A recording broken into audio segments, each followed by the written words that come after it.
kan seenaa xuraa'eessanii ilmaan nafxanyootaa barreessanii ittiin faarsamaa ittiin dhaadachaa turan Haacaaluun qoratee baasee waan kitaaban barreeffame waan miidiyaadhaan dubbatame waggoota dheeraadhaaf lallabamaa ture sirba daqiiqaa 5 uummatatti onnee horee keenya akka jedhamu uummanni waan suni keenya miti jedhee mormaa turellee amanee keenya jedhee akka fudhatu nama taasiseedha. Haacaaluu ajjeesta malee seenaa isaan ajjeestu.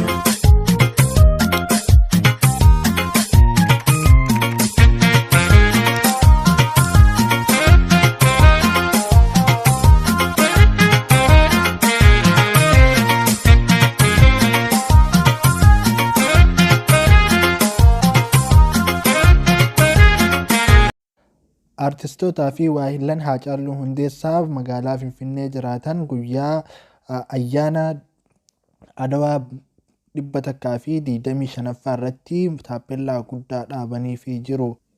Kutaa bulchiinsa Nifaas Silkii Bootaa 4 jedhamutti taappellaa kana bareechisanii haala gaariidhaan miidhagsanii jiru. Kana jechuun artistoonni Oromoo Haacaaluun ayyaana Adawaatiin gargar baafamee ilaalamuu hin qabu kan jedhani. Asuma viidiyoo kana ilaalaa walitti deebina. Har'a obboleessa keenya gooticha artist Haacaaluu Hundeessaaf guyyaa Adawaa sababeeffachuudhaan akka yaadannoo kana asitti dhaabuufiidhaaf daandii Haacaaluu Hundeessaan moggaafame irratti yaadannoo kana dhaabuufiidhaaf asitti argamne. Egaa Adawaa fi Haacaaluu gargar baasanii ilaaluun hin danda'amu. Seenaa Adawaa bara 1888 uummanni Oromoo qabsaa'onni Oromoo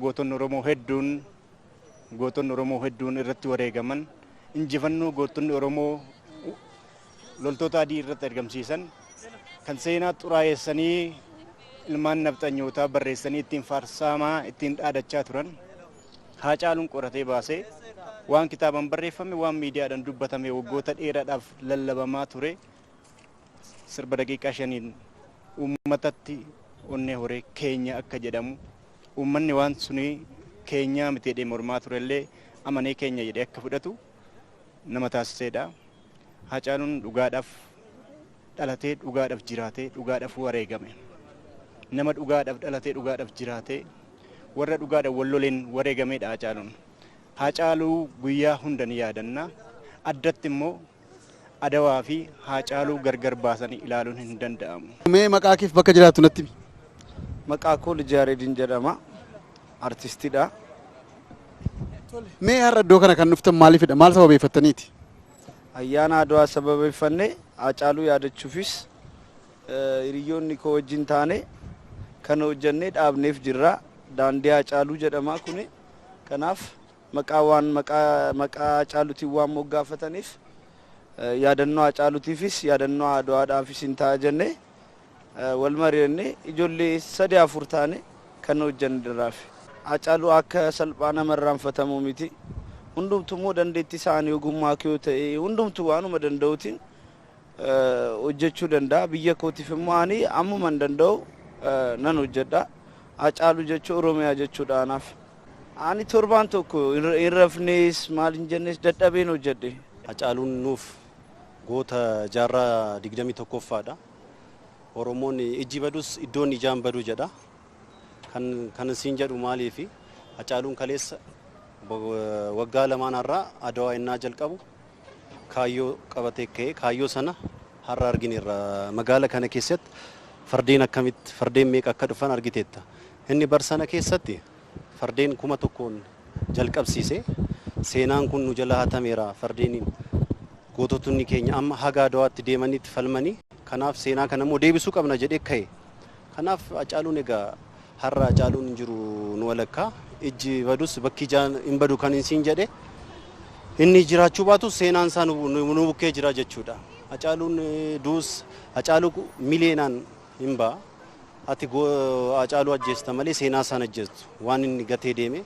Goonni keenya artist Haacaaluu Hundeessaa har'a yeroo kanatti qaaman nu biraa dhabamus hojiin inni calqabee deeme keecha'u ayyaana Adawaatiin wal qabatee ayyaana Adawaatiif Oromoo kan wal barsiise isa waan ta'eef akka carraa ta'e immoo waggaa lamaan baranaa yeroo ayyaana kana calqabee hojjetu waliin hojjennee turre fardeen karaa eekkaa karaa booleetiin karaa baddaa kareekkaa qarsaa anqurcaadhaan karaa seenaniin anatu fidee dhufeeyyuu har'a immoo tarii inni yaa'u hojiin isaa hedduun nu bira jira inni lubbuudhaan qaamaan nu bira hin jiru kanaaf nuti immoo dirqama artistoonni ta'ee uummanni Oromoo hunduu hojii isaa kana itti fufsiisuu waan qabuuf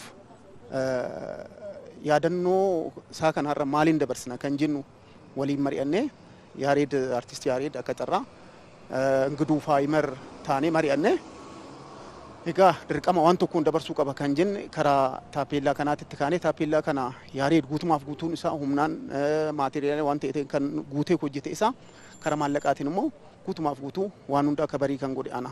Waa'een Adwaa yeroo ka'u Hacaaluun yoomillee kan dagatamu miti.